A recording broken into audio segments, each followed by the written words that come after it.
नमस्कार दोस्तों, स्वागत है आपका हमारे YouTube चैनल पर।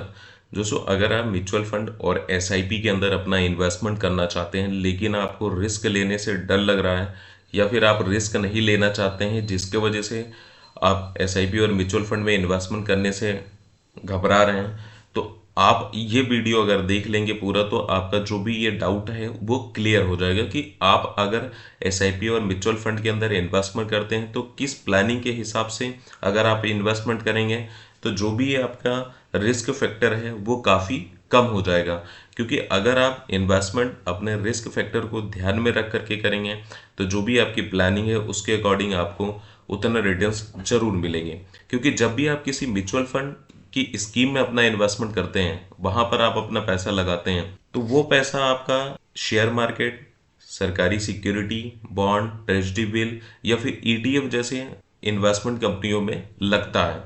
अब इक्विटी में जो पैसा आपका लगेगा, म्यूचुअल फंड जो आपका पैसा इक्विटी में इन्वेस्ट करता है, तो वो पूरा का पूरा पैसा कंपनी के शेयर्स में लगते हैं और कई वजहों से कंपनी के शेयर्स की कीमतों में लगातार उतार चढ़ाव देखने को मिलता रहता है और ये चीज़ें डेली बेसिस पे मार्केट में अप डाउन होते रहते हैं, जिसके वजह से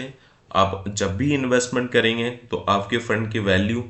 कम या ज़्यादा देखने को मिलती रहेगी। दोस्तों, मान लीजिए कि आज आपने किसी इक्विटी म्यूचुअल फंड के अंदर अपना इन्वेस्टमेंट स्टार्ट किया है और आपने आज इन्वेस्टमेंट किया है, म्यूचुअल फंड कंपनी ने 5 ऐसी कंपनियों के शेयर्स के अंदर आपका इन्वेस्टमेंट किया और 3 से 4 दिन के बाद उन कंपनियों के शेयर्स के अंदर काफ़ी जोरदार गिरावट देखने को मिलती है, तो वहां पर आपका जो इन्वेस्टमेंट का फंड वैल्यू होगा वो सिर्फ 2 से 3 दिन के अंदर ही आपका काफ़ी ज़्यादा डी ग्रोथ में दिखेगा।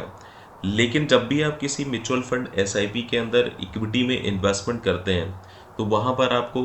शॉर्ट टर्म की प्लानिंग के हिसाब से बिल्कुल इन्वेस्टमेंट नहीं करना चाहिए। अगर आप कम से कम मिनिमम 5 साल से लेकर के 10 साल का इन्वेस्टमेंट करना चाहिए। अगर आप 5 साल से कम में इन्वेस्ट कर रहे हैं तो आपको जो आप इन्वेस्टमेंट कर रहे हैं उससे भी अगर आप उस पॉलिसी को रिडीम करते हैं तो कम रिटर्न्स मिलने की उम्मीद आप बिल्कुल लगा करके रखें। अगर आप अपना पैसा साल भर के अंदर निकालते हैं तो वहां पर आपको mutual fund company exit load के तहत 1 से 2% का चार्ज भी लेगी, तो जो आपका इन्वेस्टमेंट फंड वैल्यू है वो काफी कम दिखेगी। तो दोस्तों, अगर हम इन सब चीजों से बच के अपना सेफ इन्वेस्टमेंट करें तो वो क्या मोड ऑफ इन्वेस्टमेंट की प्लानिंग होगी ये समझते हैं। हाई रिस्क, अगर आप ज्यादा रिस्क लेकर के इन्वेस्टमेंट करना चाहते हैं, अच्छे रिटर्न्स प्राप्त करना चाहते हैं, तो आपको हाई रिस्क के जो स्मॉल कैप मिड कैप के म्यूचुअल फंड्स एसआईपी के फंड्स होते हैं उसके अंदर आप इन्वेस्टमेंट करें। यहाँ पर पूरा पैसा आपका इक्विटी के अंदर इन्वेस्ट होता है और इक्विटी का इन्वेस्टमेंट किसी भी आप फाइनेंशियल प्लानर या आपके वित्तीय सलाहकार से आप जब चर्चा करेंगे इन्वेस्टमेंट प्लानिंग को लेकर के तो 5 से 10 साल के आपको सजेशन दिया जाएगा कि कम से कम मिनिमम अगर आप इक्विटी में इन्वेस्टमेंट कर रहे हैं तो 5 साल से 10 साल के बीच की प्लानिंग करें, उससे कम तो बिल्कुल ना करें। तो वहां पर आपको अच्छे रिटर्न्स मिल सकते हैं। तो हाई रिस्क फंड के अंदर अगर आप प्लान कर रहे हैं तो आप एक टेन्योर सेलेक्ट करें, फंड वैल्यू सेलेक्ट करें, इतने समय तक मुझे चलाना है, जब आप उसके अंदर अपना इन्वेस्टमेंट करें। सेकंड होता है मीडियम रिस्क। इस तरीके के म्यूचुअल फंड्स के अंदर अगर आप अपना इन्वेस्टमेंट करते हैं तो यहाँ पर कुछ हिस्सा आपके इन्वेस्टमेंट का शेयर में, कुछ फिक्स इनकम इंस्ट्रूमेंट्स के अंदर लगते हैं, जिसके वजह से जोखिम थोड़ा कम होता है। क्योंकि जो इक्विटी में इन्वेस्टमेंट है वहां पर रिस्क है, लेकिन जो फिक्स इनकम इंस्ट्रूमेंट्स हैं वहां पर उतने रिटर्न्स आपको मिलने की ही है, जिसके वजह से रिस्क फैक्टर काफी मीडियम रिस्क होता है और यहाँ पर आपको हाई रिस्क फंड से कम रिटर्न्स देखने को मिलता है। लो रिस्क, अगर दोस्तों सबसे कम रिस्क लेकर के आप अपना इन्वेस्टमेंट करना चाहते हैं म्यूचुअल फंड और एसआईपी के अंदर, तो जिस व्यक्ति की एज 50+ हो चुकी है या फिर वो रिटायरमेंट होने की प्लानिंग कर रहे हैं या रिटायरमेंट के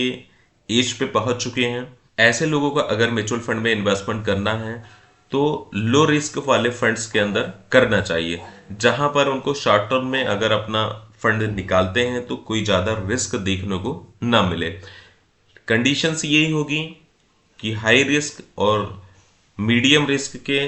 मुकाबले यहाँ पर आपको लो रिस्क में कम रिटर्न्स देखने को मिलता है।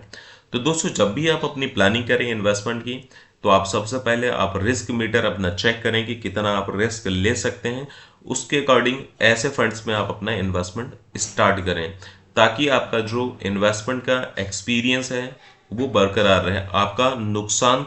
कम देखने को मिले। तो अभी आपको ये वीडियो कैसा लगा आप कमेंट सेक्शन में जाकर के कमेंट्स करके बताएं, और वीडियो पसंद आए तो उसे लाइक, चैनल को सब्सक्राइब करके ज़्यादा से ज़्यादा लोगों के साथ में आप शेयर कीजिएगा। धन्यवाद।